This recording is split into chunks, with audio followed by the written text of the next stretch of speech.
भीती तीन प्रकारची असते: घटना घडत असताना आणि घटना घडून गेल्यानंतर, घटनेच्या पूर्वी. घटना घडून गेल्यानंतर जी भीती वाटते ती भीती त्यातला मी आहे, असं आपल्या भारतीय राष्ट्रीय सुरक्षा सल्लागार अजित डोवाल यांचं वाक्य आहे. मित्रांनो, अगदी खरं आहे. 7 वर्षे पाकिस्तानमध्ये गुप्तचर विभागाचं त्यांनी काम केलेलं आहे, तेही मुस्लिम व्यक्ती बनून. खरंच इतक्या मोठ्या जबाबदारीमध्ये असताना सुद्धा त्यांनी भारत देशासाठी केलेलं काम हे खरोखरच एक अनमोल आहे. आज त्यांच्याबद्दल असं सांगण्यात येतं की सैन्य दलातील सर्वोच्च सन्मान हे त्यांच्या नावावरती आहे.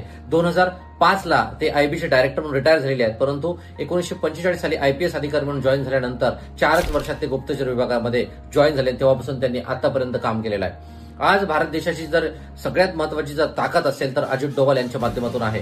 म्हणूनच म्हटलं जातं की भारत देशाची ही संरक्षण विभागातली गुप्तचर यंत्रणा सर्वोत्तम काम करू शकलेली आहे ते अजित डोवाल सारख्या अधिकाऱ्यांनी. त्यांनी कधीही कुठल्या प्रकारची भीती बाळगली नाही, म्हणूनच हे काम करू शकलेलं आहे. मित्रांनो, हे तुम्हाला हा व्हिडिओ कसा वाटला याबद्दल नक्की व्यक्त व्हा. व्हिडिओ आवडल्यास लाईक करा.